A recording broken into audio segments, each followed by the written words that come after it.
Ines, I was impressed how you can explore your entire body in the moment on stage. So you open the stage with poise and composure, and then you just go all in. And I believe that you do that stuff. I just believe you can do that. And you have almost, if you get a little bit more polish in there, you can get into physical humor a lot more because you have an extremely playful approach in your body. It is amazing for our eyes. Now, there are some moments where you can be more powerful.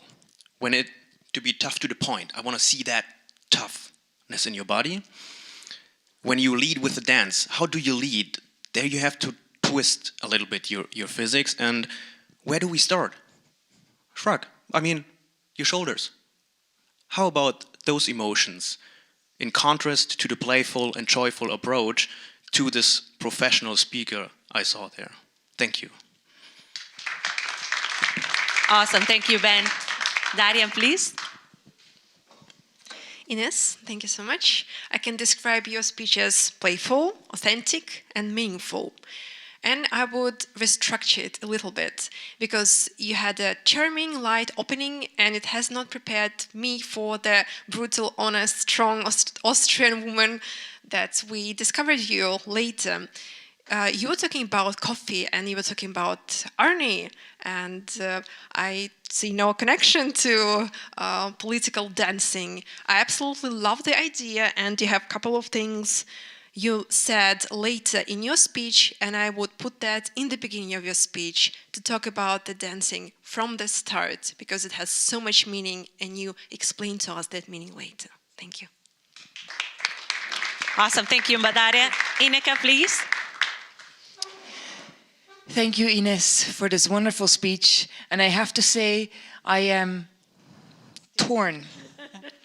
On the one hand, I am delighted because I can see how you listen to my advice when it comes to the use of stage. However, ladies and gentlemen, I told her in September, and I will tell her again, you do not put chocolate in the fridge. I'm from Belgium. I can forgive the fact that you have Swiss chocolate, but I cannot forgive you for putting it in the fridge. Coming back to the stage presence. So yes, you did put to work a lot of the things that I told you in September. And the one thing that I noticed is that you really planned your stage with the speech. We could follow the speech alongside of how you used the stage. And you used it sparingly. You were not all over the place. You started in the back, you took us from left to right to make a few points, and then as you gave advice, as you went into the phase where you started giving us advice with the dancing, you moved slowly but surely a bit closer to the audience. And here is my piece of advice for the next time. Move even closer to the audience until you're almost in the audience, but move as close as possible to the audience to deliver your final message and to invite them to this dance with you. Thank you. Awesome, thank you so much. Now, Mel. Thank you, Julia. Thank you, Ines. Wow, fantastic speech. Let's dance. Whew. So very unique approach to this topic, and I liked your Austrian introduction. Lots of pictures there with Arnie and Conchitas. That's nice.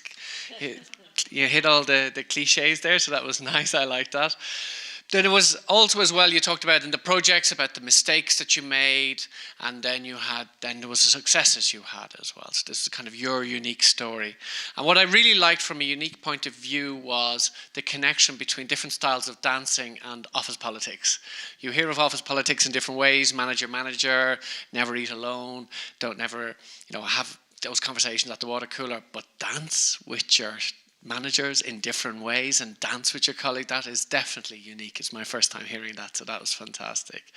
Perhaps the one thing that could be improved perhaps is when you talk about the mistakes that you made, you didn't give us any examples of the mistakes, so that would just add meat too. You just said, I made mistakes, and then you moved on.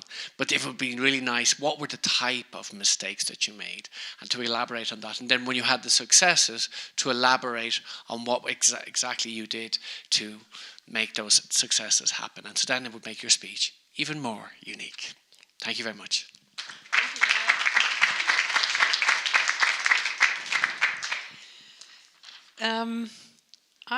What you said reminded me of these different models that we all learn when we talk about different communication types of people, like the DISC model and the colors of communication. Here's an expert in the room, Liz Howard, who has her own system. And you invented your own system of categorizing people into different communication types. Now, that is very helpful when it comes to building teams, right? And if you teach us a different way of looking at different types of personalities, you will help companies to have better teamwork. And I think that's a really interesting thought that you can elaborate. I also thought you could start with a story telling your mistake and then elaborate from there. Because Austria was a nice introduction, but it didn't have anything to do with the main topic. It was you and your personality, which is beautiful. But in these 5 minutes, you could have just started with a mistake and then go into your new way of categorizing people. There you go. Thank you. You're welcome. Thank you. That's awesome.